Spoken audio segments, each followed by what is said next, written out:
Daniel Martinez. Industry, software, real estate. Skills, honestly, too many to list. We'll get into that later on in the show. Daniel, glad to have you on, man. I'm glad to be here, man. I'm excited about this one. Yeah. We've talked a few times before this, and I feel like all our conversations were like, wait, we need to wait. We need to go over this. This is good. I know that a lot of people are going to get a lot of information out of this. And you're a very humble guy. So I'm going to go ahead and say this now. Don't be afraid to let them know what you do.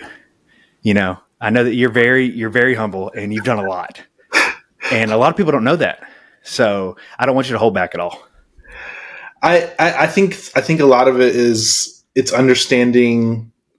I've had mixed. If you do a lot of things, and there's people that do a lot of things, they have mixed reviews about certain things. So if you're pushing a certain product or service, sometimes you want to highlight that one product or service. And if people come into your realm, they'll find about other things you do. So outside looking in, I try and push one persona just because I don't want to distract and misguide people. Okay. So what is your main thing that you like to, I guess you're pushing now? The main thing I'm pushing now is land, man. Land's probably the biggest ROI. All the other things that I do kind of either came first or they came as like a secondary, like little side project thing that I kind of done in the background. Not necessarily as my main thing, but it's just I kind of done things behind the scenes that I don't necessarily take credit for, but I operate and I manage.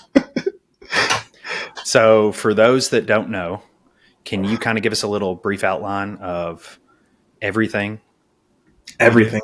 I'll probably forget some things, honestly. It gets I know you will. It gets pretty crazy. So on the software side, I help manage and run Hive Mind CRM. We're about 3 years old in February. On software side, we do websites, CRM stuff, automations. I'm really the integrator for our whole business. So I integrate a lot of that stuff. So CRM, my first business I initially started right after land was data. So I've been doing data longer than software. So it was like real estate, data, software. And then after software, I started podcasting, live events. I coordinate a lot of live event stuff. I have a drop shipping company with our apparel, which is the hat and shirts and stuff like that. I do drop shipping. It's not necessarily like out there that we push, but I do run that. We're starting to do video editing for people, media business. We do education. We do podcasting. I don't know if I said that. And then we're filming like a TV show type thing that we're producing too. I think that's all of it. A TV thing? What is that? Self-producing our own TV show. It's called Texas Ranch Flippers. Oh, wow. Like I said, I knew about some of these. I didn't know about all of them. Yeah, it's one of those things where we're using it for 3 different things. So the TV aspect, we're hoping to get on TV eventually. It's just sometimes you got to self-produce. So start self-producing your own content. We're using it with sellers, land sellers. So it's just we're creating a bunch of content around that and positioning ourselves as a service provider with people that have large ranches. Okay. So talk to me about what's on your shirt. Tell me about Hive Mind, your software company.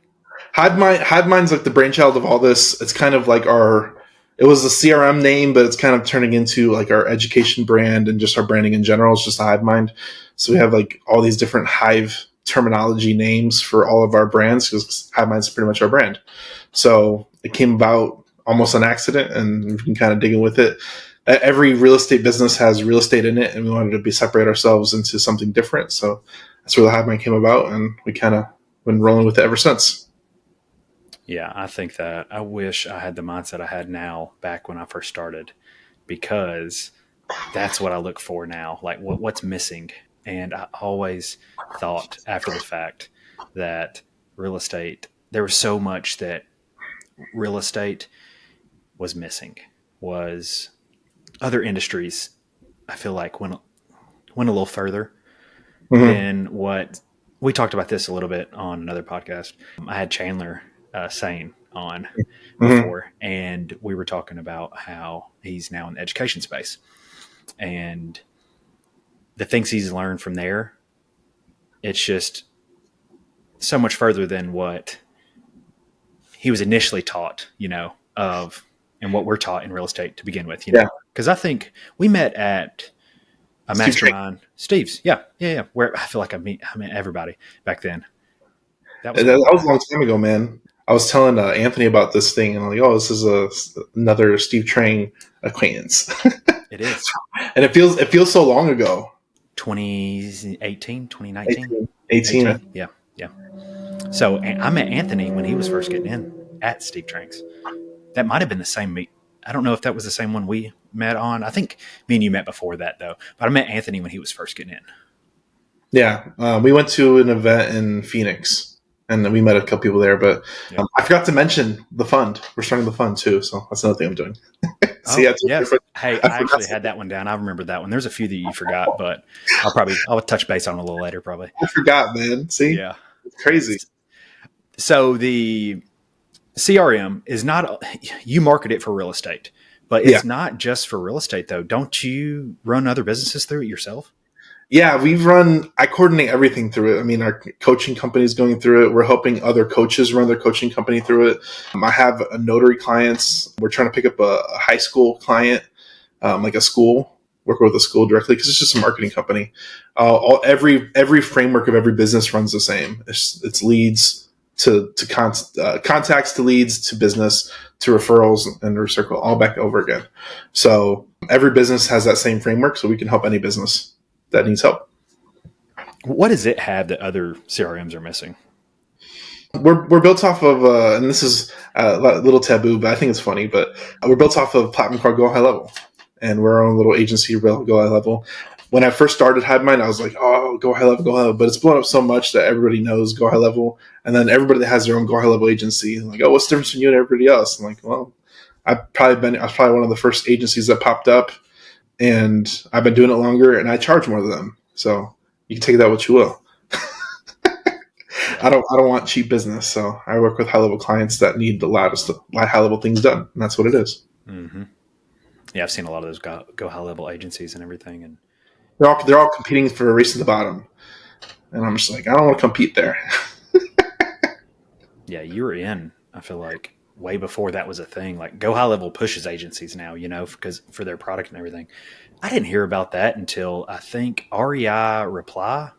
Is that one? REI Reply is a one that came out still years or after years, I believe, and it still didn't have everything you needed. Yeah, I don't know.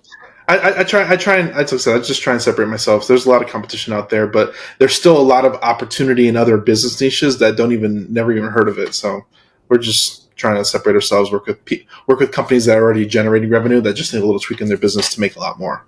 Mm-hmm. Run it like a business as well, though. A lot of people, I feel like, miss the mark on that.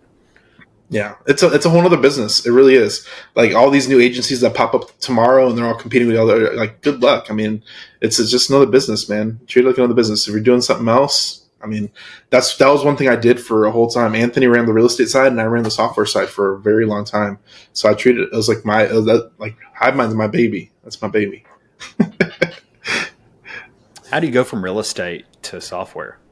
What kind of sparked that idea? It was actually land to real estate. We started doing land first. I was looking into Podio, and I just started. I did like 1 to 5 deals. It was like very, very soon, and I was trying to get systematized, and there was like everybody was using Podio, and I'm like, okay.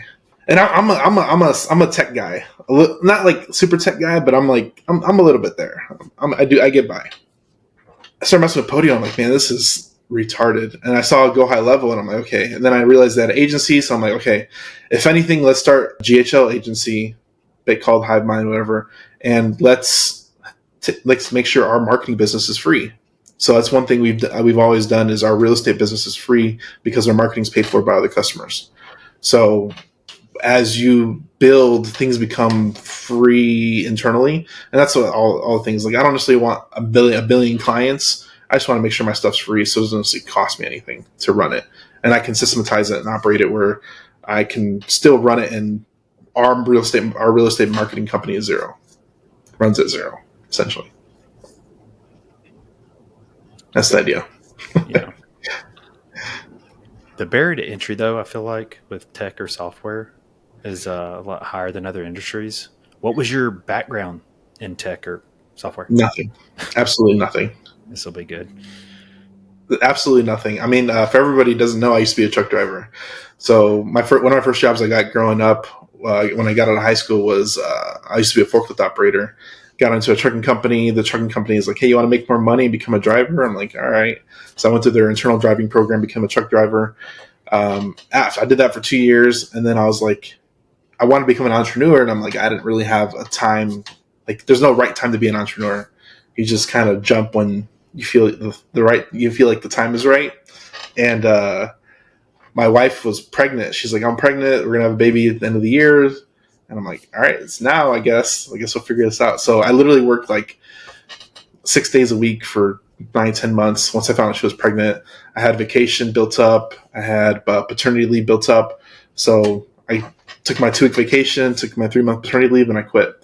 Never showed up to the job after that, after my daughter was born, and she turned 6 like in a month. So I've been self-employed ever since, and it's just been a crazy journey. The first company I started was actually a trucking company, just because I didn't really have any experience besides trucking, so I just started a trucking company, figured it out, failed, and then I pivoted. I was pivoting when it was coming to an end. I was pivoting into real estate.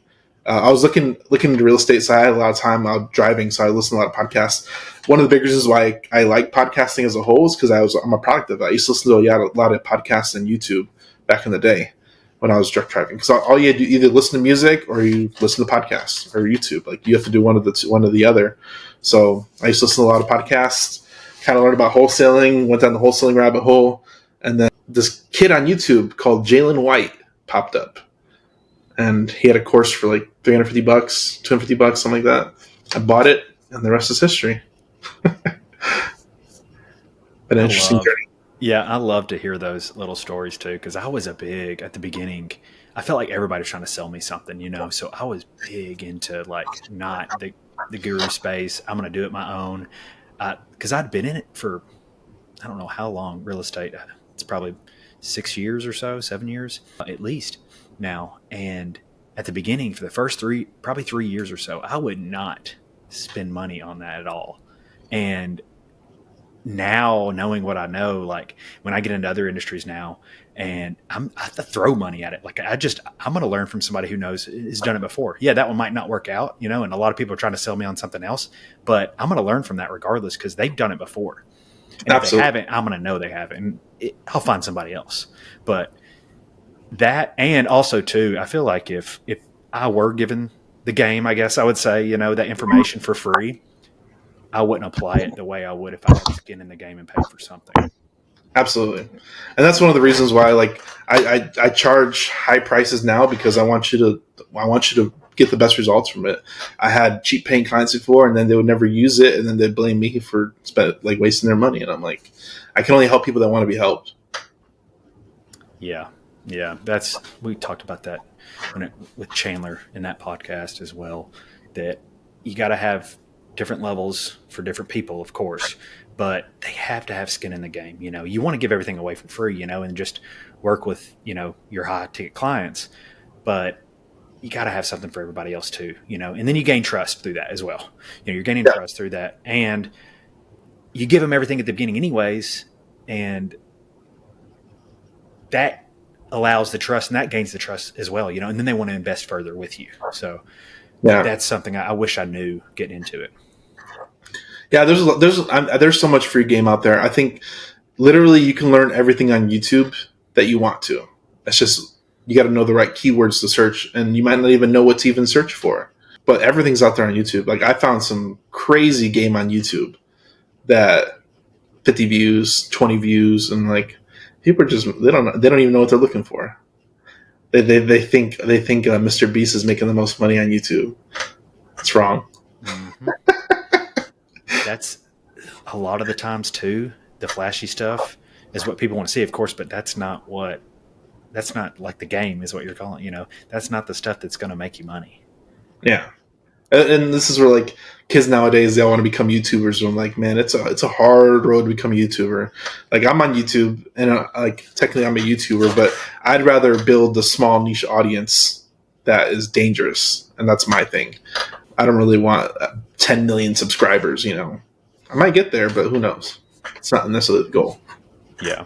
And I think too, whenever you have a product or a service for a specific person, I don't think you're going to get that couple million followers with that because that industry is not that large. And Yeah, in order to do that, you would have to change your model to attract everybody. the everybody, correct? And that's how Mr. Beast and your larger content creators have been able to do things like that. It's entertainment. Entertainment's for everybody.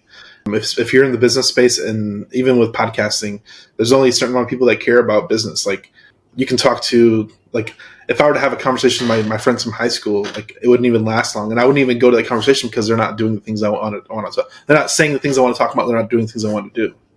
So it'd just be a flat conversation. So there's no point in even going to that place to have a no meaning conversation. Yeah. I feel like a lot of people don't understand that too.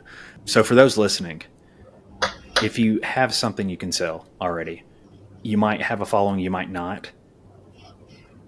It would help if you did, but if you don't, create one maybe. But grow by giving away the information, give away value, bring value. You're paid in proportion to the value that you bring to the marketplace. That's why I don't bring him up too much, but Alex Hormozy, that is why he has blown up the way he has, because of the value that he brings to the marketplace. Yeah, I think absolutely. I think it's just overlooked nowadays with everything going on and all the hype and like we were saying before. So one of the things I'm working on a book too. So I talked to Anthony about it too. We're already almost done with the book. He's like, we need to release it now because I don't think we've blown up yet. Like when I laugh about this too. I've only had like 1,800 clients in Hive Mind, and I'm like, man, I barely scratched the surface of producing or even making even a dent. But it's really funny too because like there's so much customers out there and so many people that I haven't touched yet that Anthony's like, we need to release the book now. Not you release it, and his idea is like, if we release it now. It's essentially the playbook of how we're creating the content to blow up, Mm-hmm. but we're gonna release it before we even blow up because we have the foresight and vision and we know it's gonna work. It's just time and consistency. So I was at an event probably about a year and a half ago, and year and a half ago, I mean, I've been doing this started having almost 3 years ago. So a year and a half ago, I was about a year in, and the guy on stage, he's like, "Who thinks your content's the best out there?" And it was something about content. And he's like boasting, and he has all these followers and stuff like that. And then like he's like making everybody sit down. If you have this, like, and he's asking, like, he's trying to like shame people to like sit down, like, and show he's better than everybody else. And then he got to me, and there was like 5 people that were standing up and saying, "What makes your content just as good as somebody else's out there?" I was like, "What's the difference?" I'm like, time. And I was like, the only thing you have on me is time. That's it. And I don't know. I don't know if I offended anybody, but I thought it was funny though because I was still a little cocky back then. I'm Or sure like, he didn't like that. well, it was one of those things where like I know I'm doing all the right steps to get there, and a lot of people they just have more time than me. And to get to where you want to go, like even with me, like I literally started. If you go on my Instagram, I started about 3 years ago, and I made a personal decision in my mind that I just I want to be an influence and create a better future. And I don't necessarily know how to do that, but I'm just going to start creating something. So at first it was creating little graphics that I post, and you can go back to my Instagram. I had one post, and then I started creating content. Like I never posted on there. I was a consumer. Then a light switched, and now I produce. And then now you hire people, and people produce for you. You record content like this, and then editors cut it up, and now it's produced for you. But it was the decision of my mind that I wanted to. There's a guy on Twitter. He's always like switching to the other side of the register. Everybody goes to a store and they're always paying. But it's just a mindset choice to switch to the other side of the register where people are paying you, and it's just a matter of creating content. That's good. That's good. How have you applied that same concept to other things in your life? Man, I'm creating, man. One of the things I love is I love podcasting. It gives me the ability to create a lot of content with, and the amplification of time, man. Me and you can have this conversation once, and whether we're an hour and a half, or however long we're here, everybody that listens to it is there forever. There's, whether it's one person or 10,000 people, they can listen to this 1 hour of time over and over again. And you don't get that amplification and replication anywhere else. So that's why I record a lot of stuff on video, because I'm like, I told Anthony, I'm like, you need to get a videographer going with you, no matter what, if they even record anything, just to have the opportunity to catch something that is never going to happen again, or it might not happen for a while, and you have to like set it up type thing. Like if you catch stuff organically, it's priceless, because you're never going to catch that moment again. I've been seeing a lot of people, I guess, that have the following, or, the loyal following. They've been doing a lot of that organic kind of day in the life kind of stuff. Mm-hmm. And they were strict, by the book content, whatever's popular, what's trending at that time. You can tell the same videos come out about that same stuff, just to get the views and everything. But they've been, I can see them growing exponentially, doing that stuff and engaging more with their audience, because that's the stuff that they want to see, that organic stuff, the stuff that out there in real life, a day in the life kind of thing. They don't want to see the same stuff over and over again. They want to relate sometimes and know about that, like a real life kind of stuff. And that goes far. And I think that YouTube, even speaking about that, is rewarding that more so now with new algorithms and everything. Yeah, no, there's a lot of opportunity for it. I tell anybody that wants to make a difference or just make a change and just start creating. It doesn't really matter what it is, or how it is, or if it's terrible the first 10 times you do it, who cares? No one's going to go back and listen to it. And if they do, they're a really loyal fan. So usually the beginner stuff, you just got to get it out there, and you let that muscle, that workout, like repetition, build that muscle, and you just kind of get it out there. Like I love hopping on people's first podcasts. Like it's one of those things I love hopping early on, because I'm like, I'd rather them practice with me. Like I feel like I'm a good host, and I'm not going to be terribly scrutinized, and I'll just help them out to become better. But it's not, for me, it's not really about the views. It's just, I'd rather give the value to that one person. And usually what I love about podcasting, as far as the host side, is I get all the knowledge firsthand. Like I have a guy I'm booking with now. He charges $1,000 an hour, and he's going to give me a free podcast. So you can get a lot of value in exchange for that time that people normally charge for. Yeah, I haven't told my story, but that has a lot to do with why I actually got into this. I knew it was a stepping stone into what I'm creating, and it's going to help down the road. But also, I've got to pay to talk to the same people I'm going to be interviewing, that are going to be promoted on my platform. Yes, you can put a price tag on that, but that's probably a price tag I don't want to pay, to have the knowledge, and also to create, a friendship with somebody, is intimate. I say that as podcasting can be. Have you noticed that? I mean, you've done what, over 400 episodes? Mm-hmm. What have you learned in that amount of time? So much. I mean, I can't even put into, like, I've learned a lot from different guests, and I try and take like one thing away personally, no matter like even if like they're new. I've interviewed a lot of like new people where they're like, oh, I've never done a podcast before, and I got something to say. I'm like, all right, hop on, let's see what you got. I'll squeeze them for something. So everybody has something knowledgeable to share with you, no matter what stage of life they are. So I'm always trying to squeeze that one little nugget, or 10 nuggets, whatever it looks like. But I'm trying to squeeze something out of them that I don't know. I'm one of my personality type is I know a little bit about a lot of things. Yeah. So I can talk to a random stranger about a lot of the randomest things.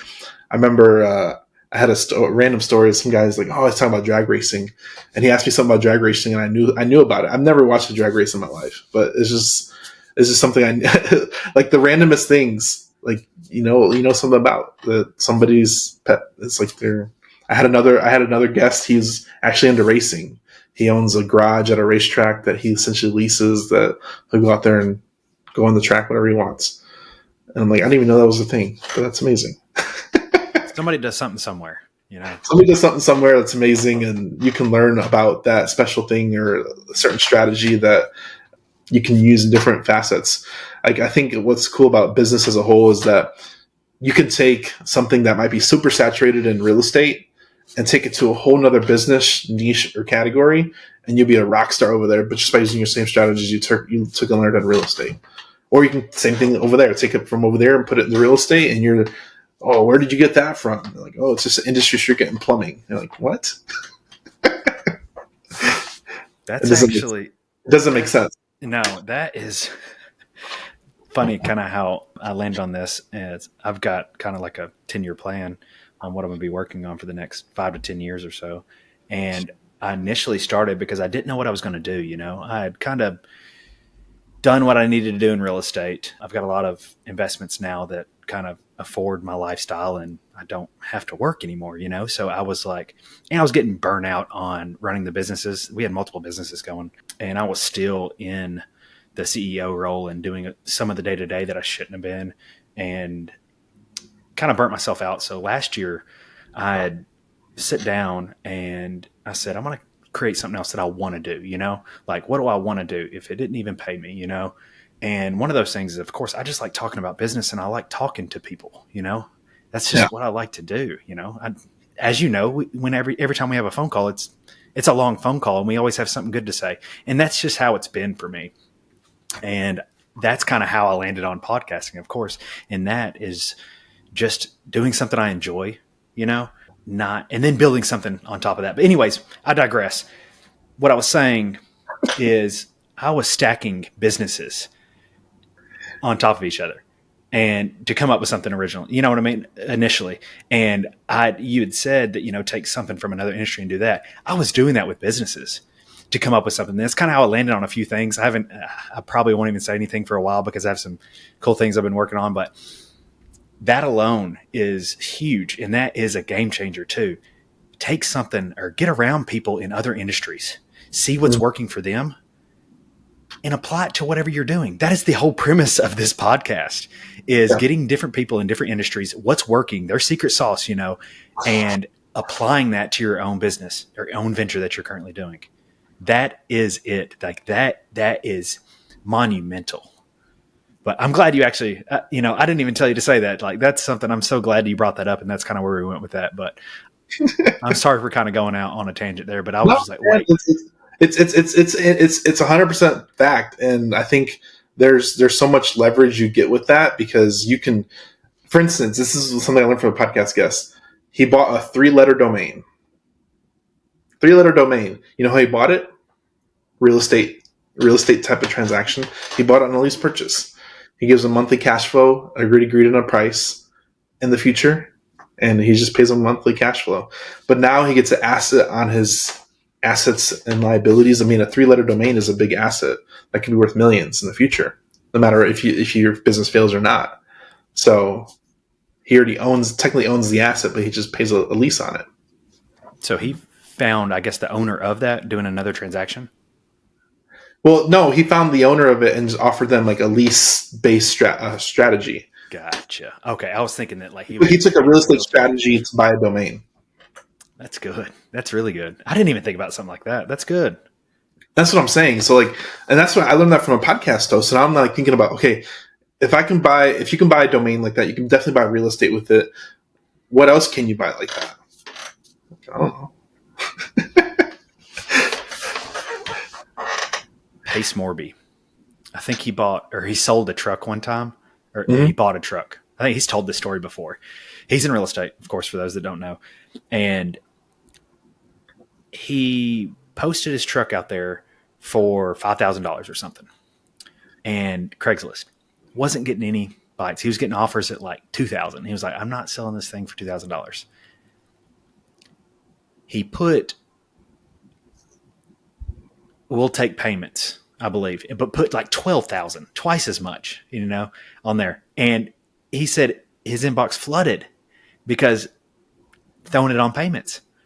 So his sub 2 that he's known for, he essentially sub 2 his truck and got twice as much of the value out of it by offering a different offering. Mm-hmm. It's just like if your product or service isn't selling, sometimes it's just changing the terms and the wording and maybe the different type of offer. Maybe you make, instead of giving it all away, you throw in add-ons and then they build it in. Like you gotta mix and match some stuff sometimes, and it's not always going to work out the way you think it is, and you always have to tweak and adjust. Back to my podcast question on the things that you've learned so far as a podcast host and getting your brand, growing your brand, getting it out there for content as well. Mm-hmm. From when you started till now, of course, what do you think is the biggest impact you do now? Podcasting. For podcasting, to grow that. To grow it, I mean, it's just being consistent with it, I think, is the biggest thing. Most podcasts don't make it past 100 episodes, and most fail after 5. So if you're doing better than that, you got something going for you. And my whole thing was, like, I've talked to the 1% podcasters, and I'm not going to call them out, but sometimes they'll replay old episodes because, I mean, 200 episodes is a lot, and you can recycle old content. I mean, you determine the rules. I mean, you can do whatever you want. It's your business. I've never done it. I mean, I could do it. I might do it in the future, but I don't know. I haven't done it. My whole thing is, like, I still got more conversations to have. So, and I still like doing it. So I'm just going to keep running with it. Maybe if you're watching this later and I hit like a 500 or 1,000 episodes or something, and I'm like, oh, I think I'm done. I'm tapped out. Maybe I'll start recycling old content and I'll just let it ride forever. But just you can technically rename the episode and release it again. Like, who says you can't do that? I don't know. What's your schedule for releasing episodes? Right now it's Monday, Wednesday, Friday. I found a good rhythm with it, and a lot of that is I try and turn every episode into 2. So really, I only need to do two interviews a week, give or take 4 a month, which is really easy. How are you turning one episode into 2? I segment it. So I do like an interview type, discovery type podcast with them, and then I'll stop it between 30 to 45 minutes, and then I'll do another 5 to 15 minute episode on the back end covering cool stories. And that's how I get 2 episodes per guest. That's pretty good. Go ahead. I get everybody record. I get 2 episodes out of every guest within an hour. Yeah, that's good. And it's a couple different reasons too, is that everybody likes return guests. 2, you don't necessarily want to. I like there's some people like, oh, I got 2 million downloads and I got like 3-minute episodes. I'm like, well, you got 3-minute episodes. Like, it's a difference. And then you got people that have like 1.5-hour episodes, 2-hour episodes, and they're like, oh, I'm like, yeah. So I try and mix up my times. So I have a couple episodes over an hour, but usually they're 30 minutes. Like, my main interviews are 30 to 45 minutes, and those deal breakdowns are usually 5 to 15. So I have like a lot of varying stuff, 45 minutes and under, like 15 minutes, like probably 7 minutes to 45 minutes. That's where I usually average every episode. But I do have some long form stuff that I kind of dug in or did different stuff, but it kind of varies. It's not necessarily too long. That's just where I found my little rhythm. And then I like the hour episodes because it's a lot easier to time block on an hour and finish on the hour. Anthony Gayona. It's a lot easier to start in the hour, finish in the hour, because everybody has their schedules. So I don't necessarily have to fight and take. If I did an hour and a half, that'd take 2 hours of somebody's time blocking versus 1 hour. So it's a lot easier to get people to give up 1 hour than 2. Yeah, absolutely. Back to the software company. How are you acquiring customers at the beginning? Word of mouth. Affiliate marketing at first. We just posted a lot. Right now, I have a lot of podcasts in general. So at the beginning, it was just, I mean, I had no following back then. Literally starting from scratch. So getting your first customer is always the hardest. I mean, your first 100 customers is always the hardest. I literally start from scratch. So like a lot of people, they'll come into the real estate space and somebody will boost them up or give them a platform to grow their building from scratch. I didn't get that. I literally start from scratch. And I like it that way because not that I can show people that I got here, not that I got here alone, but I feel like I built it alone, you know? You went through which the is a trenches. pride that comes with that. No one helped me get here significantly. I've been in the trenches since day one, and I'm still in the trenches. It feels like sometimes. I feel like going through that grind though allows you to It's good. learn. Yeah, it learn all the little facets that are going to help though later down the road, and you know what to look for Anthony Gale. whenever you get a dive in, views to your website or something along those lines. Yeah, absolutely. Like everything, like I've seen people blow up because of other people's influence, and I'm just like, I'm good. I'm good. I like. There's a whole thing where like, everybody's trying to get to the table. Everybody's trying to get to the table, and they want to get invited up and network with the people that will invite them up, and they think that's the way in. But you can create your own table, and people show up eventually. Oh, that's good. People show up eventually. It's definitely a slow and painful route, but you definitely get a lot of pride in the end because we did our first event in 2021 and we had 100 people show up. I'm like, okay, this is pretty awesome. 100 people show up in Dallas. And then we've been doing an event every year. So we keep doing events, whether 10 people show up or 200, who knows? We'll just keep running events. And my whole thing is that I like, most people do events and they're always like, there's going to be a big pitch at the end and everybody's pitching products and services. I went to an event, it was $1,000 and everybody pitched $10,000 to $30,000 products from stage. And I'm like, okay, I'm going to go home. I'm never doing this again. Yeah, you don't want your $500 product. Yeah.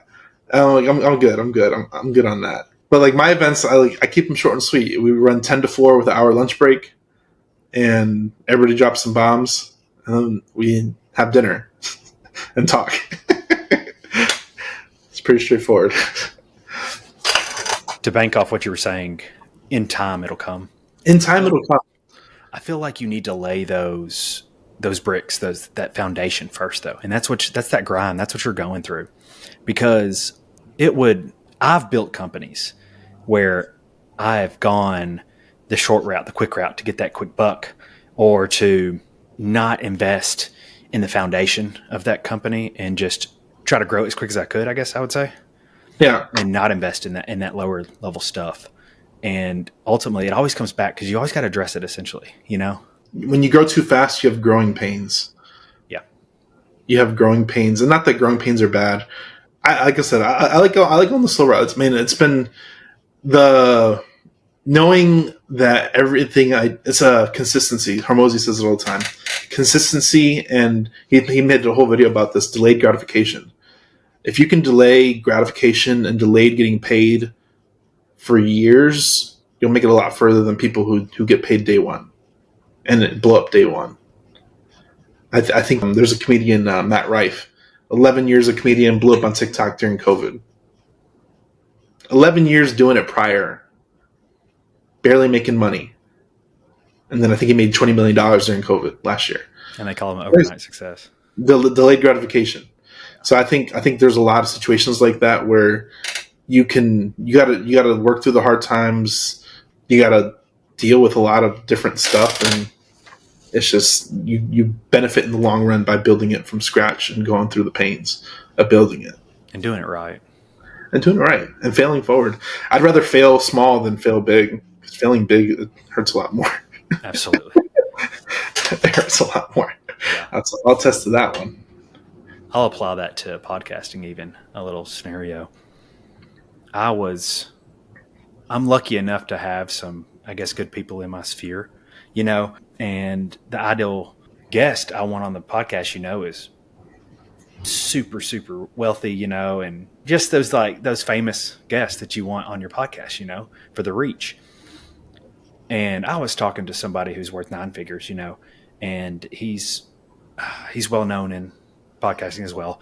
And thinking that we have a relationship together, he's going to be a guest, because I've learned things from him as well. And he was like, you aren't ready for that caliber of guest yet. Yeah. You've got to learn that first. He was like, you go through it, you get your bumps and bruises. And then once you prove yourself, that's when I'll come be a guest. So, and I'm not ready for guests like that. I'm stumbling over my words. I can't articulate perfectly. Like, I'm going to jumble back and forth, even with these edits that we're doing, so I've still got to go through it and build my foundation up first before I can attract who I'm looking for at the end, 100%. I think that's very wise advice by your little mentor there. Very wise advice, because man, if you go back to episode 1 to probably 50, they're terrible. It's all right. I'm okay. I'm okay with it. They're still there, but they're probably terrible. But I think I've gotten significantly better now that I'm ready for those high caliber people. I've had high caliber people on even now, but those high caliber people, they're not guaranteed to blow up your podcast even then. And I think a lot of people they'll bait like I hate those like drama podcasts or the relationship podcasts where they're always like baiting people to be outraged and get a reaction. I'm like, man, this is just for me to learn. I don't really care who listens. Yeah. I even thought about that too. I was when I was coming up with what I was going to talk about and everything like that, I was like, I could go the cheap route or get the view route and be the controversial type, because that's what gets views. It's what gets eyeballs. It's the same with news, if it bleeds, it leads. And people aren't talking about the good stuff or how somebody, that kind of stuff. And that's not true to myself, and that's not how I want to be. So I'm going to take the value route and do what I enjoy doing. And then, like you said, grow who enjoys this as well and loves talking about this kind of realm. And that's how we're going to grow. Yeah. 100%. It's the way to do it. Yeah. What's your top way technique? I guess I would say you might not have a technique or so, but what's your top 2 ways to acquire new clients? I haven't ran ads. That's the other thing too. I'm planning to run ads next year. Never. I feel like I didn't want to waste my money early on because I didn't have a foundation. So I've been waiting to run ads for a while. Maybe I'll start running ads. I'm planning to run ads next year.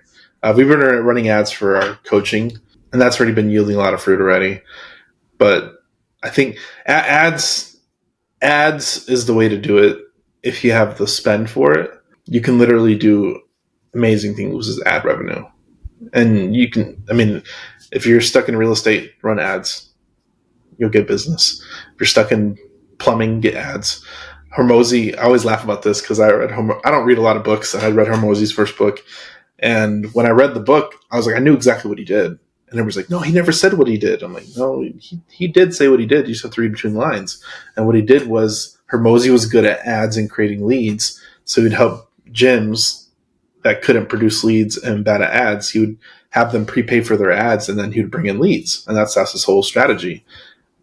That's literally what he does now. It's not that he does it with his personal brand now, but that's what he did with the business side of it. It was always built through ads. So people that already had a foundation in the marketplace, whether they have a physical location, you just boost them up through ads, and now you're hitting the right people. And that's it.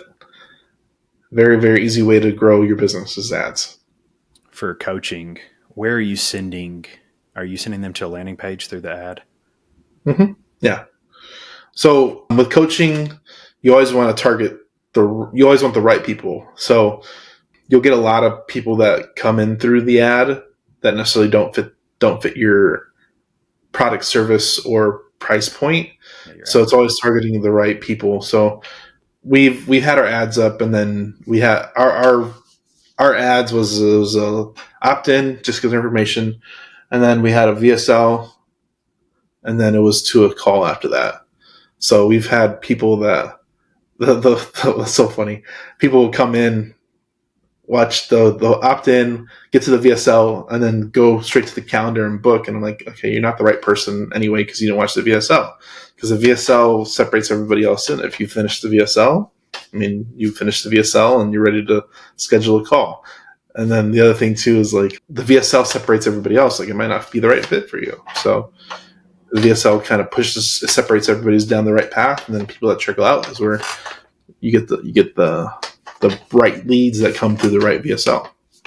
Do you have an offering for those others or for the other clients? Yeah, we of course push them to CRM, and that's what the whole opt-in is for. Is that we'll offer them our dollar course, we'll offer them the free land investing checklist. Like we have cheap services and free services that still provide value that we can still give to that person.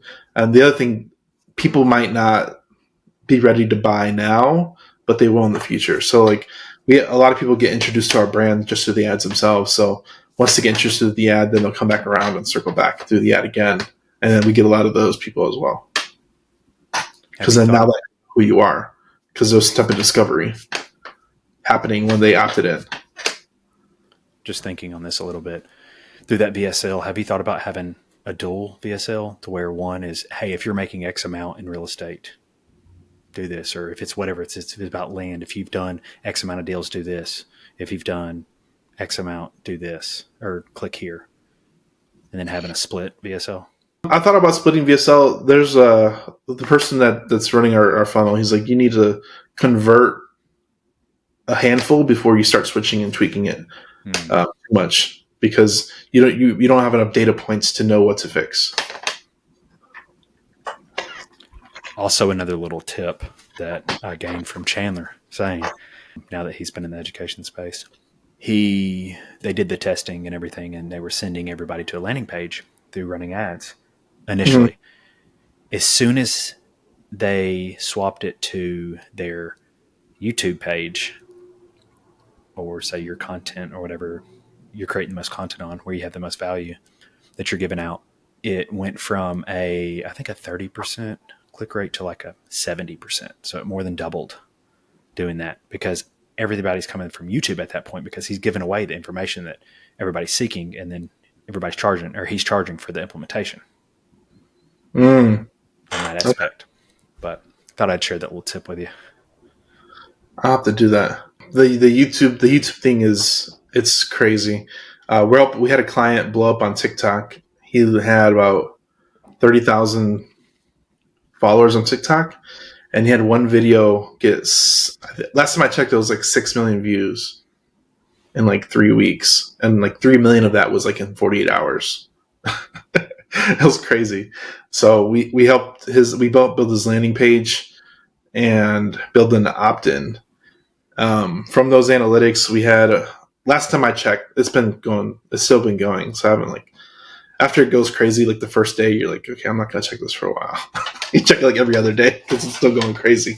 But I think I checked it probably about a Sunday, which has been about 4 or 5 days since then. We had 60,000 visitors with almost 6,000 opt-ins. So we're converting like 1 in 10 to opt-in with their name, email, phone number. This is your media company. I gained that just a little bit ago, but I was still thinking about your software company of a client in that, and then I was like, why is he saying that? Okay, that makes sense. So your media company has done this. Yeah. So we're helping like a lot of people. They're front end sales. They know how to be in front of the camera. They might know how to speak. Maybe they have coaching and students and all this stuff, but they don't have the back end figured out. A lot of people. I have probably 4 or 5 high level coaches that are big on podcasting. They're big on social media, or one social media they're really big on.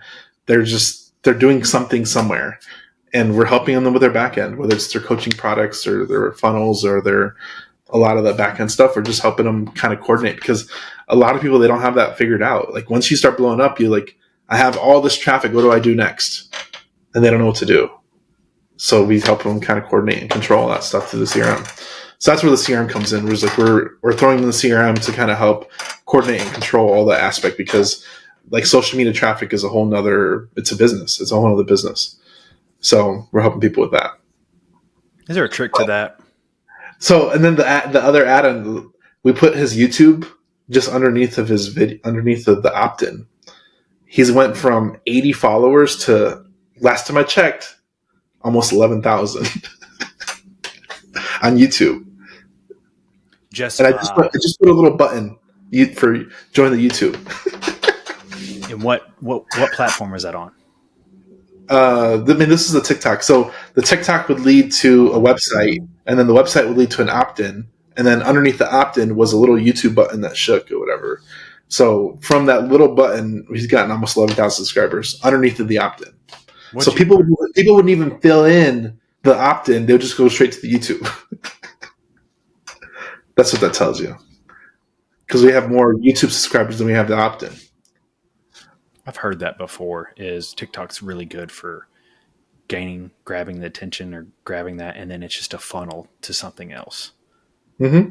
And you got to direct it, because like I've never seen that many website views. Like for me, like that many website views. The most I ever heard was I had a big guy on Twitter, and he does a whole newsletter. He releases like a whole newsletter once a week, and he gets like 50,000 website visitors a month. I'm like, holy crap, this is crazy. This guy blew up on TikTok. He had 60,000 website visitors in a week and a half. And I'm like, this is nuts. It's crazy. Holy cow. Social media is very underrated. So now it comes to the point where, like, now that I've seen him blow up, I know the foundation I have. All I need is one video to go viral, and it's over. Literally over for everything that I do. Like, my GHL agency, I can raise the price and I'll still get customers, because it's not about your price point and what you do. It's about who you are and what content you produce on the other side. So I've had clients come into the podcast. They're ready to buy just based off the podcast alone, because I can have a 1 hour conversation with that person. But if I have a podcast with, let me tell you exactly what it is, because I keep track of this stuff. Right now, I have 16,000 minutes on the podcast right now, which is 278 hours, which is almost, it's over 11 and a half days of content. So people can go, not even if they're consuming all 17,000 minutes of it, but they can go through some of it, and then they're like, okay, he's good. That's somebody I want to work with. I feel like I know him just because I've heard him talk for hours. And what's the one thing that builds relationship is communication. So if you can communicate indirectly with thousands of people on repeat with thousands of hours, you've laid the foundation. And it sounds like that's what you're doing for your media clients as well. I'm helping them lay the foundation. Like a lot of them, like they're not structured on the front end, and then I'll come show them what I have. And they're like, dude, you built all this? I'm like, yeah, I built it all over the last 3 years. It doesn't happen overnight, but I can help shortcut and build what I have to this point, because I already know what works and what doesn't. So many people get that backwards, I feel like, nowadays. They'll just try to go viral, and then they'll go through, and then they'll build their product, and then they'll try to do all this other stuff, and then it just busts, because you have to be ready when you go viral. Because if you go viral and you miss it, you miss it bad. And you're like crying in the corner because you missed it bad. Yeah. And like one thing that we were able to help him, like he was literally going viral. We were making tweaks to his website as it was coming in. Hey, this is happening. Let's fix it right now. Hey, this is happening. We need to fix this right now. Hey, this is happening. We need to fix this right now. So we made like iterations like every hour on the hour, just based off of the traffic that was coming in. And the feedback we were getting live from all the traffic coming in. That's immediate right there. You know, that tells you, that gives you the answer right then and there. Yeah, exactly. So like it was literally crazy. So like we went through like so many iterations when he was going viral, and we already had it set up before he even went viral. So since we went viral, we're okay, we need to get our hat on and let's get this thing going. Hey, let's monitor everything while it's coming in, because it's going to slow down eventually, but we need to get this right now. Do you know what you attest that going viral to? Or do you think I think it was the character. I mean, what he did is he's doing a 5 acre giveaway. So we're providing the 5 acres. So he gives stuff away. It goes back to the Mr. Beast effect. Mr. Beast kind of blew up just by giving. I think I saw a video of Mr. Beast, like the first video sponsorship he did. He's like, oh, we're going to give you $10,000. He's like, I'm going to give it to somebody, and I'm going to record it. He's like, what, is that going to work? I'm like, yeah. And he gives it to like a homeless person on his first sponsorship on his video. He gave it to a homeless person, $10,000. So you think having an actual giveaway is what drove that? It's a giveaway big enough that it makes sense. I talked to another guy, and he's like, I've been giving away land for a while. And I'm like, well, how much is it worth? And he's like, well, it's like $2,000 to $5,000. I'm like, this one's probably worth like $50,000 to $100,000. Like, I don't know if that was the driver. It could have been the character of the person doing the video too. Like the person doing the video, he's very outgoing. So it might have been him doing it too. Like, I don't know. I can't say what the factor was. There's no there's no like exact science to social media. It's a combination of a bunch of things. I actually was going to ask about that. That was something that I saw on your Twitter. The land giveaway. I think it was like 60,000 people in like 2 weeks or something. Website Yeah. visits, and then you had an opt-in as well, and you gained like what 5,000 something. Yeah. It's right now. It's almost 7,000. I checked it a little while ago. It was like 6,700 people opted in. Then you use that data for your ads. You make an audience out of them, and now they get hit on Facebook and Instagram and Google, and now they're in the circle. So everything you learned from that, how would you, if somebody else came to you with a business and wanted to replicate that and not go viral, of course, but what kind of foundation would you lay, or what things or tips would you give? It's always when you go to social media, you always want to have the same thing client facing every time. So that way, if people get curious, they'll click around in your social media. They'll go to Instagram, they'll go to YouTube. I learned a new thing just by doing this, and I'm not gonna say it on the podcast, but I'm gonna tell you afterwards. I'll tell you afterwards. But it's so new that I don't want to spoil it. It's too soon. It's too soon to let it go. Okay. But this is something that I do, and I do it based off of because I want to see whenever I go to people's TikTok or Instagram, I want to see like if they got everything coordinated and up and running and optimized. And it's just something I do because it's my media side of the brain going in like, oh. So I'll go to their say I'm on TikTok and I'll go to their TikTok page. What link is there? Do they have their Instagram and YouTube connected? If I go to their Instagram or YouTube, what links are there? Does it go to the same place? What is the key driver he might be pointing to right now? So like Black Friday is coming up, and I don't know when this episode will come out, but people might during Black Friday they might switch all their links to drive to something for Black Friday for some type of one-off product to drive that traffic. So what are you going to do with the eyes and traffic when you blow up? Do you have a product or service ready at any moment in time to plug it in that you're ready to go once it goes? If you don't, are you ready to fix it and fix problems that come up when you don't? And do you have a person on your team that can fix it? So I'm working with another client right now. He was on WordPress. Nobody on his team knows WordPress. So I'm like, okay, you have problems on your website and they've been there for a long time. So now you have people going to 404 links just because you don't know how to fix it and you don't have somebody that knows how to fix it. So now you're losing people. I don't know how much you're losing, but you're losing. And there's you can't put a number of the traffic that just skips away because they hit a 404 error. Oh, I have a funny joke. This is for me. So I had a demo on my platform.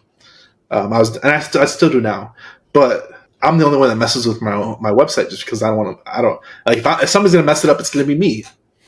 But I ate my words on this point. So I was going through it recently, and I was going through the demo, and I hit the forum, and you always test your stuff. So I was testing my stuff, and I do it periodically just to make sure everything's working. And I filled out a form, and it went nowhere. And I'm like, I threw my hat away. I'm like, I haven't touched this website in like 9 months. Everybody that's filled out this form has gone to a 404, and I missed all this traffic, and no demos have been done. And it's only my fault. It's funny. How often? It's funny now. Yeah. How often are you looking at that data though? Probably not as much as I should, but one of the things is like, and this is where like hindsight, I should have double checked it. But if I know I do it, it's usually done right in the most case. If I do it, I need to do it done right because I know what I'm looking for, and I'm looking for different errors or things I could tweak to make it better. But man, when you're the person to blame, like there's no one else to blame but you. And then I tell my team too. I'm like, look for stuff like this because, and like for instance, I was out with my team yesterday, and I'm like, they're showing me this website that they did, and I'm like, okay, that's wrong, and go through it again and make sure everything's right again because I don't want this to happen like I did it. So it's like a learning lesson for them because like you gotta double check, triple check, and make sure everything goes where you want it to go because if you have a hole in your funnel, it can be disastrous. And there's so much too, I feel like that could be a bottleneck for that. There's a lot of steps. There's a lot of things. And I feel like people that haven't or aren't doing that daily, and learning from that, will make those mistakes. Oh yeah, And it's so tedious, so small. it's so small. I was laughing. This is another side one too. So I was talking to another client, and he has like a Facebook group of like 30,000 people. And I was like, "Are you collecting the names of the people that come in?" He's like, "Yeah, I have Facebook." And I asked them the questions for their name, their phone number, and email. And I was like, Facebook doesn't collect that. He's like, "What?" He's like, "It doesn't collect it." I'm like, "No, no, no. Like you have to manually collect it or have a plugin collect it for you." And he's like, "Oh man, I missed out on all these people that came in." And then I'm like, and then I test another guy, and he's like, "Oh, we manually take it." I'm like, "You want to automate that? I can help you automate that process where you can collect that information."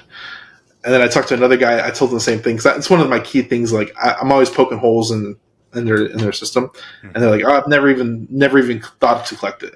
And I'm like, "Okay, this is something. If you're new, starting a Facebook group, start collecting people's information. Whether you manually collect it or you use a plugin to collect it, start collecting those names, numbers, and emails. Because I always think of it like a toll bridge. If people come in and give me their name, their name and their number and email, I'm gonna let them in. But if they don't, I'm still gonna let them in because I want them to come into my group. But the versus side of it is that I've been collecting people's names and emails on automatically without having to pull that in a different way through product services. I'm just collecting data. Digital gold. Digital gold. And your list is your list, man. Your list is very, very important to the day you die.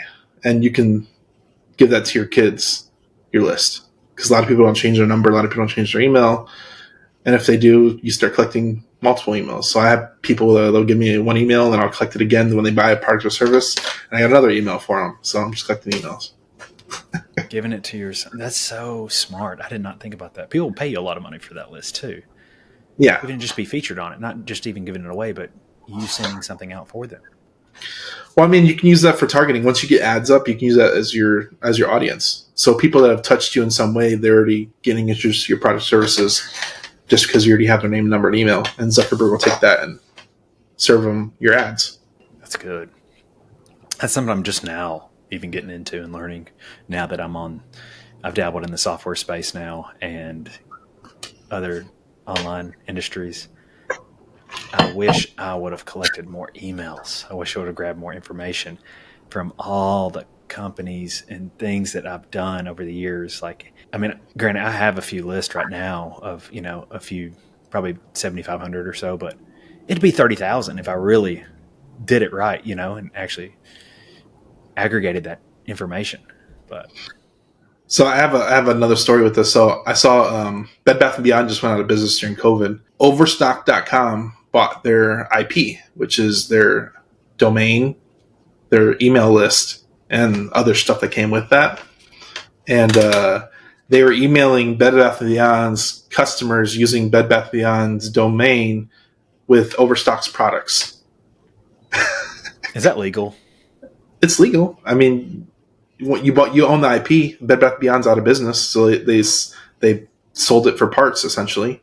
So if another business buys their parts, which could be their email list, their domain, and all that stuff, they can use that for whatever they want. Actually, that's funny you bring this up. I don't know if I should probably tell this, but nobody's going to be listening to this one anyways. This is the early days, so I'll go ahead and give out some game. If anybody wants to do anything, is go find old business owners, and they collect that information. Go buy that information from them. Buy the 200,000 clients that they've had. Those old businesses that I can't believe so many people just let businesses go because they don't understand that there's EBITDA now and people will pay for that and everything. But that's another story, and I digress. But yeah, go find old businesses, dated businesses that store that information or store some kind of emails. That's huge. Yeah, it's very underrated. Very underrated. It's an asset that a lot of business owners don't even think it's an asset. I used to not know about it.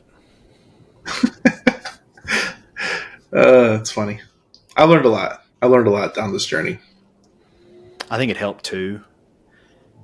because we were in the same realm at one point, and you being in another realm, of course, in another industry, bringing those tactics over to what you've done, and I think that's attested to your success as well over the years. It's been a lot of information. I've learned a lot from mentors. I learned a lot from different business. I just pay attention. I try and pay attention to everything. People say, and this is so funny.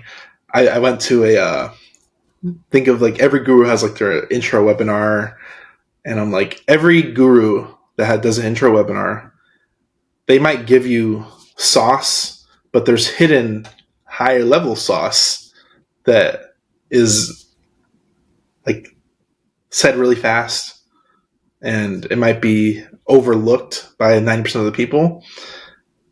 And if you catch it, it makes it worthwhile. So I did this with a guru out there, and I knew most of the stuff he was talking about. And then he said something really quick and just skipped over the rest. Like, no. That was it. Got it. I'm good. Deuces. Gave the information, but didn't make it. Thought you just skim over it. Yeah. So everything that is like lightly skipped over is usually the juice. And so a lot of people, they like bragging. So if you get an opportunity, just to, even if you're there live in person or on stage, they kind of control the conversation a lot more. But I think podcasting, you get a lot more opportunity to get organic flow, because I think with on stage stuff, they're kind of ready, knowing they're going to speak and what they're going to speak on. But if you catch somebody like in a live conversation or a live podcast type thing, you can catch that little nuanced phrase or term or something that could be huge, that is like really overlooked most of the time. Yeah. What have you gained? What over the years, knowing that now to look for that? What are some things that you've gained? I think it's a skill set, man. Like I'll go to, I'm not a book reader, but like even with the Hormozi book I mentioned earlier, going through the whole book, he never said what he did, but I read it between the lines and I figured out what he did. So I think it's like a little hidden skill set that I have, that I can go listen to a podcast and I'll get something that not necessarily is blatantly obvious, but I'll catch something that was just subtly mentioned. And that I think that comes down to like knowing a little bit about a lot of things, because you can piece apart and break apart like different conversations. And I think I use that with podcasting too, because I active listen to dig into certain topics that I want to know about, Sifting through the fluff. Yeah, you have to sift through everybody on social media. They want to give you their front facing self, but there's hidden layers that peek through behind that front facade that you can pick up on.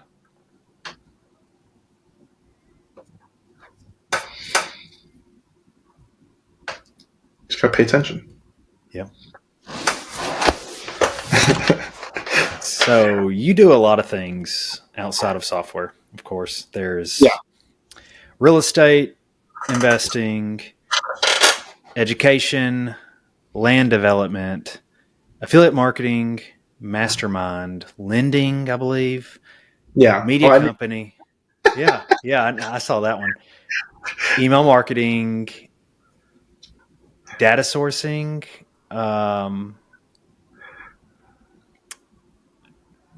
What am I missing? I don't know. I forgot about some of those things. It's just funny. So everything you do, how are you identifying these opportunities? A lot of people don't know how to drive traffic. So you find the people that are good at what they do, and then you drive traffic to them and take a piece. So I don't necessarily run the lending business. I just guide traffic. The data business, I don't run that. I just guide traffic. A lot of it is just directing traffic to somebody else, and you can take credit for it, but it's just done in the background without your effort, and you still get paid on it. That's affiliate marketing, correct? In a way, but you can take, there's affiliate marketing type link base where you just guide traffic, or you can take on internally hey, I'm going to bring you on internally and I'm going to take a portion of your business.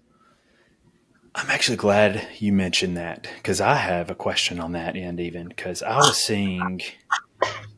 been seeing this lately where somebody doing something will then take somebody else's good idea, bring them on as a Mm-hmm. partner essentially, Yep. and send it through or create a course or do something along those lines.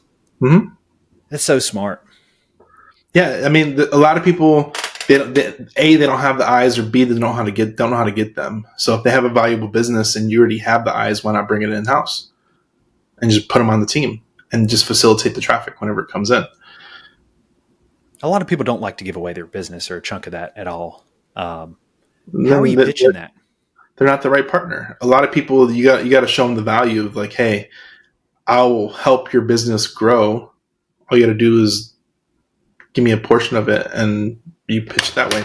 There's a big guy on Twitter. I just had him on my podcast. That's all he does. He has like 7 businesses, and all he does is bring in the traffic because he has a big social media following on Twitter, and he funnels all the traffic to his subordinates, and then they run the business. It's like a mini private equity. Mini private equity. And that's what Hormozy does. Hormozy brings his skill set, and then he acquires a portion of equity through his skill set.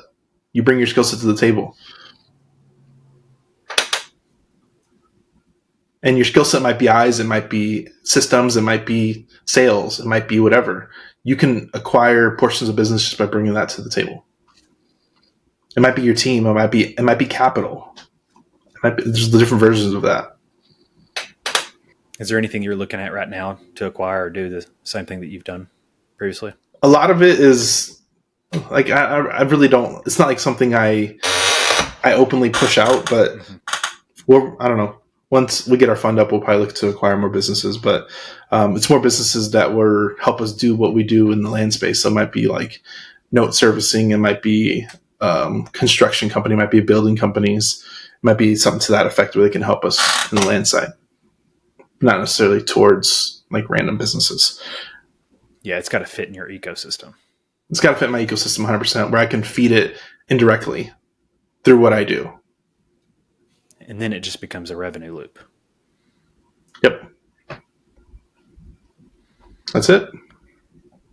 So some of us are lucky enough to stumble upon game-changing information, that kind of aha moment when something just like clicks for you. Mm-hmm. What's been a recent moment for you? Podcasting is probably the biggest one that I've had a foresight with. That I'm very introverted. I hate, like, before this, I hated being in front of crowds. I mean, I hated speaking in front of class when I was in high school. It wasn't really a muscle that I had. I built it out of necessity and foresight. And it's proven to be probably one of the best things I've ever done to this point. Because it's yielded in everything that I've done as a whole has circled back to podcasting in some way. That's good to know, especially in my situation. Yeah, 100%. Like there's so many opportunities that have been presented to me that I've taken or not taken because of podcasting. I think it also goes to show too, because I study other people and I'm not creating anything new, you know. Yeah, I copy a lot of people who are just successful, who I've learned from. And I've noticed a lot of these founders, a lot of these people who've exited companies have podcasts, you know. A lot of these high net worth individuals have podcasts, and it's talking with other people who have podcasts now. It makes sense. Yeah, like I mean, I did it the same reason. I noticed that people that were successful create content. People that are successful have podcasts. People that are successful have service businesses. People that are successful in real estate. People that are successful have funds. People that are successful have investments. People that are successful have a book. People that are successful have a podcast. So all those things, that's all I'm doing. Everything I named. The path has already been laid. You just follow that. You follow the footsteps and create it in your own niche, and then you just follow, like you just do it. That is game-changing information. Like, I hope anybody listening is writing that down. That is so good. I wish I had these conversations 5 years ago. It's simple too. It's very, very simple, and it's coming down to paying attention to what people are doing. And you can see that visually on their social media. I mean, most people that are successful, they're very plain spoken. They try not to trick you with their words. Yes, they're sales oriented because most people that are successful are salespeople. Yeah. So are you? What are you going to do about it? What are you going to do about it? All right, it's time for our confession segment. Okay. For this, we want to know the trade secret, some secret sauce, as you were mentioning before, that higher level stuff that they skim over. We want to know something that you haven't told publicly. So, Daniel, what's your confession? Sell everything on terms. You kind of alluded to it earlier, but sell everything on terms. You get a lot more value on the end, and you create value in different ways where it can translate to cash. So if you don't need to get cash, sell everything on terms. Give us an example. A lot of land investors, they buy and sell everything for cash. They buy for cash, sell for cash, buy for cash, sell for cash. Oh my gosh!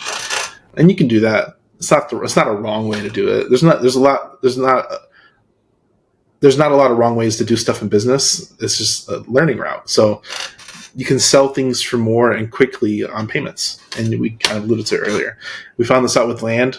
Every property we sell is always seller financed because banks will not lend on land. So if we become the bank and we facilitate the lending part of the transaction, while it was booming, we were selling stuff over comps because we seller financed. We sold it faster because we seller financed.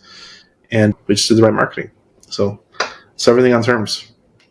So as we wrap up, what has you excited for the future? Time, man. Time, it makes me excited for the future. I still lean on that thing I said a while ago where time is your greatest asset. And if you know where you're going, you can dig in deep and consistently produce, and time will do its thing.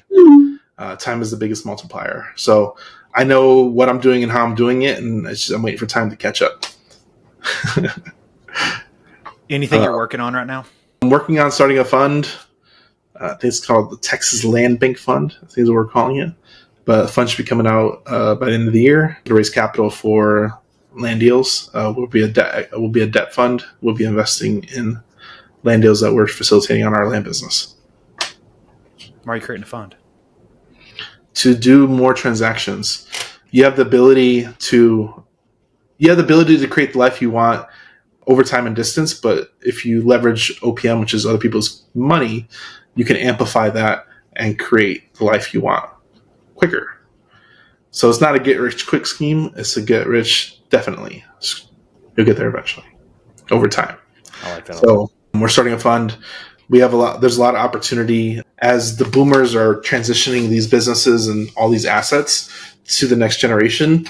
Just like everybody's like, oh, there's a huge transition of businesses. There's a huge transition of land. Most people that own land are elderly and they own it free and clear. So they either transfer it down to their family members or they sell it. So we're trying to position ourselves to acquire as much land as possible and sell it, finance it back to our people. There's a lot of I think I saw in Arkansas. Arkansas is the first state to legally take back land almost through eminent domain from a Chinese corporation. Really? Because there's foreign entities coming in to steal our resources. Even to the point where Saudi Arabia has alfalfa farms, which is very water abundant, taking up and sourcing land and stealing up all the water resources and shipping it back to Saudi Arabia. So me, in my little land business, has a bigger opportunity to transition all that land and sell it back to our people. That's good. I didn't know it went that deep. Oh yeah, it's deep. It's deep. It's very purposeful because there's so much land out here, and there's a lot of people just buying it for the wrong reasons.